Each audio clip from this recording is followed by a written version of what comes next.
से डॉक्टर साहब ये भी आएंगे और अपने विचार रखेंगे। जो नीति लागू कर दी सरकार की नीयत में क्या है हम इस विषय में नहीं जाना चाहते, लेकिन मेरा एक निवेदन है कि इस घूंट को आप जैसे भी पी जाओ, लेकिन किसी एससी वर्ग का किसी ओबीसी वर्ग का उत्पीड़न ना हो, बिल्कुल भी ना उन पर कोई टोंट कसा जा। ये जवाब हमें सरकार को देना, ना कि अपने गांव के एससी को या ओबीसी को देना।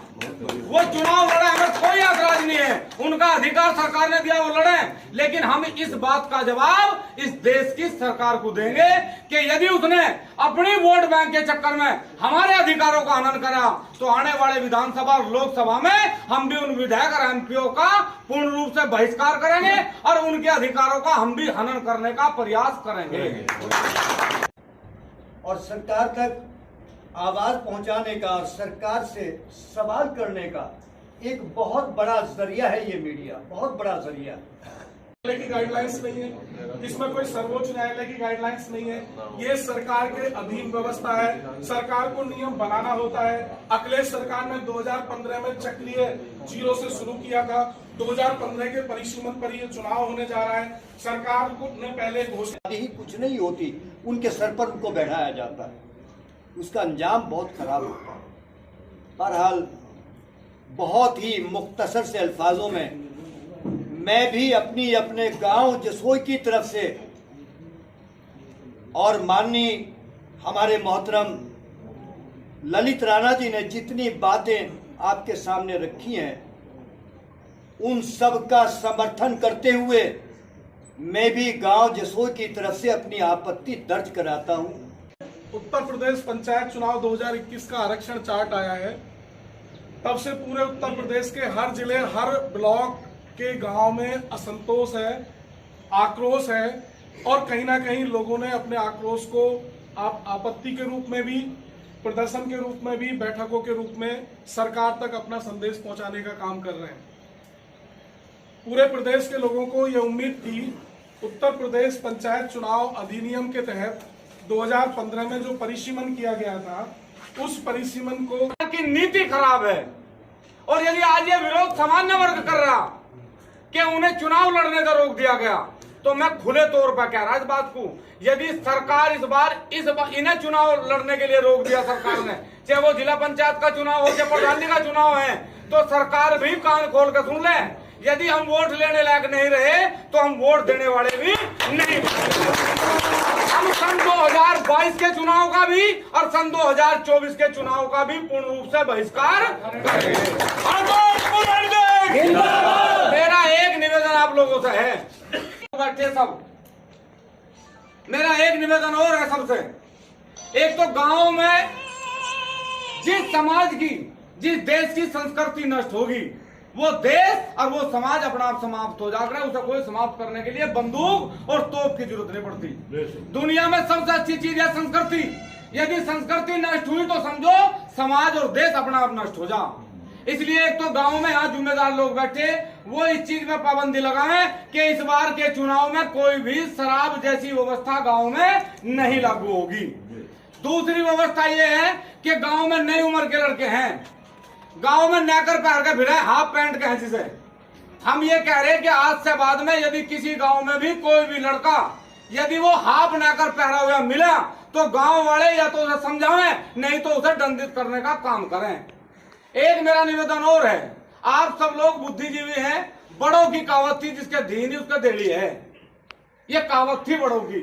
आज हमारी लड़कियां पढ़ने जा रही, बहुत बढ़िया है, उन्हें पढ़ाओ, उन्हें बढ़ाओ, बिना दहेज के ब्याह करो, ये सब बढ़िया है। लेकिन लड़कियां जींस पहन के जावे, लड़कियां ऐसे आपत्तिजनक कपड़े पहन के जावे, ये भी समाज के लिए अच्छा नहीं है। इस पे भी समाज एक मत होकर पाबंदी लगावे। जो भारत की संस्कृति है, उस भारत की संस्कृति में जो परिधान है उन्हीं परिधानों का वो प्रयोग करें, ना कि जींस और पैंट और टॉप पहन के गांव से जावें। और स्कूलों में ये व्यवस्था नहीं है, जिस स्कूलों में ये व्यवस्था है उन स्कूलों का भी बहिष्कार करा जाएगा जिनमें पैंट और बुशर्ट में लड़कियों को बुलाने की परंपरा है।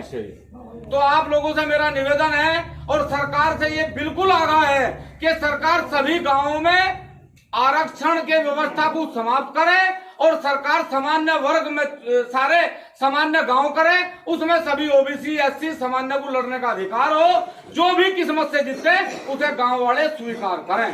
जय हिंद, जय भारत, जय किसान। एक निवेदन है, सब बुद्धिजीवी लोग बैठे, गांव में चर्चाएं बहुत हैं। इस चुनाव में मैं कहूँ ये बिना खर्चे का चुनाव होना चाहिए, क्योंकि बिना चर्चा का चुनाव है। मंगनपुर गांव है, मंगनपुर गांव में 90% आबादी सवर्ण समाज की है। वहां एक घर है, वो वाल्मीकियों का घर है, मात्र 3 वोट गांव में है। वे 3 वोट के ऊपर ही वो गांव 80 में चला गया। तो मेरा सरकार से ये भी निवेदन है कि यदि सरकार के पास लिस्ट है जहां एक गांव मात्र 3 वोट हैं, ऐसे गांव में सरकार चुनाव न करवावे, ऐसे गांव में बिना खर्चे का उन्हें नॉमिनेट कर दे सरकार, वो प्रधान बन जाएंगे, वहां किसी प्रकार की वोट न पड़े। क्योंकि यदि वहां भी चुनाव होगा तो वहां भी दिक्कत पैदा होंगी। वो गरीब आदमी खर्चा कर नहीं सकता और उसे खर्चा करके चुनाव लड़ना पड़ेगा। इसलिए सब सरकार इस मंशा पर आएगी कि हमें एससी वर्ग को चुनाव लड़ाना, ओबीसी वर्ग को चुनाव लड़ाना, और जहां सामान्य नहीं है वहां सामान्य को चुनाव लड़ाना। तो सरकार इस देश में भेदभाव पैदा कर रही। हम कह रहे सारे गांव और सारा देश सामान्य हो, कहीं किसी सामान्य वर्ग में ये बात नहीं है कि जहां सामान्य चला गया वहां सिर्फ सामान्य ही चुनाव लड़ेगा, वहां एससी भी चुनाव लड़ सके, वहां ओबीसी भी चुनाव लड़ सके, वहां सामान्य भी चुनाव लड़ सके। तो हमारी सरकार से ये बात है कि सरकार सबको सामान्य ही करे और सबको चुनाव लड़ने का अधिकार दे।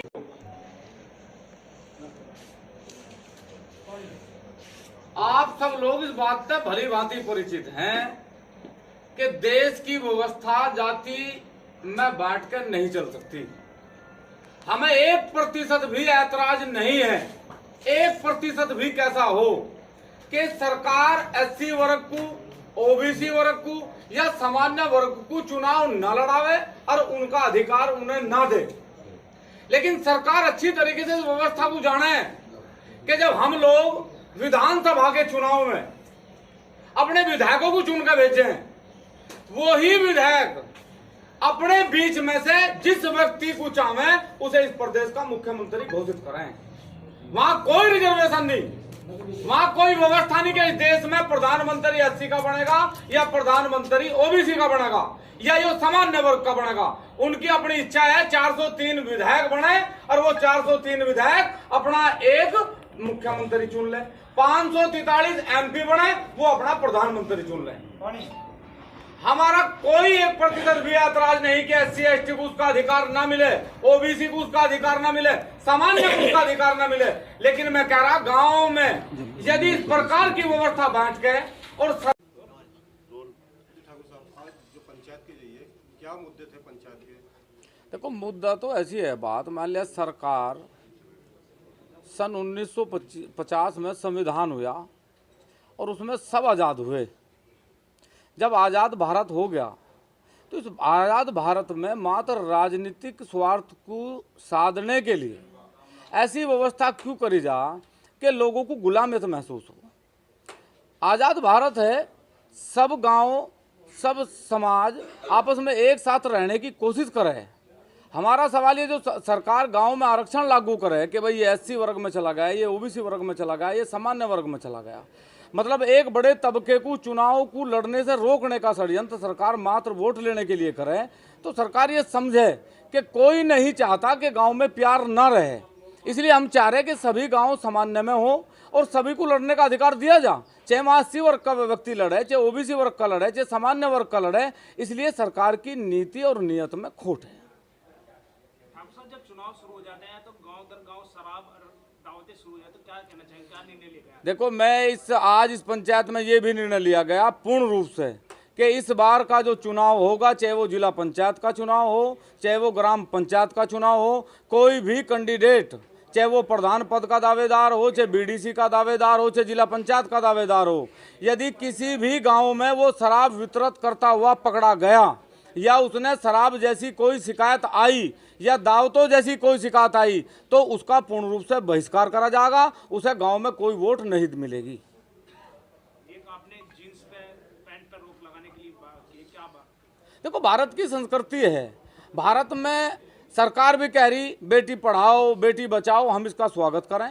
लेकिन हम चाहें कि बेटियों का सम्मान भी भारत में रहे, और वो सम्मान तब रहेगा जब वो भारत की संस्कृति को अपनावेंगे।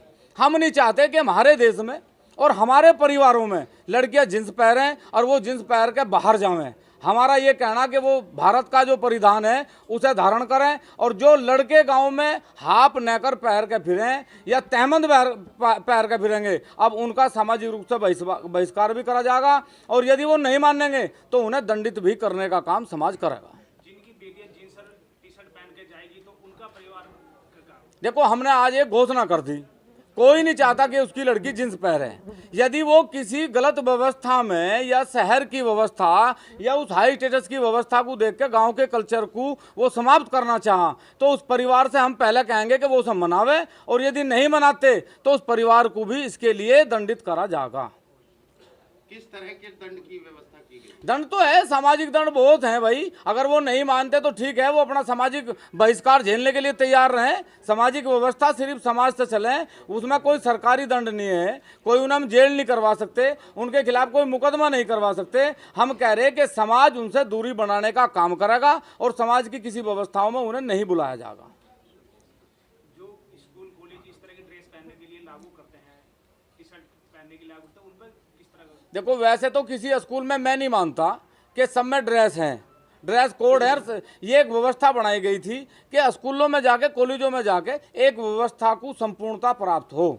संपूर्णता कैसी कि यहाँ एक करोड़पति का लड़का भी उसी यूनिफॉर्म में आवे जिसमें एक गरीब का बच्चा जा। स्कूलों में ये व्यवस्था है, और मात्र जो स्कूल अपनी पब्लिसिटी करने के लिए ऐसी व्यवस्था कर रहे हैं, उनसे भी हम ये प्रार्थना करेंगे कि वो या तो इसे बंद करें, नहीं तो उनमें भी हम अपने बच्चों को जाने से पूर्ण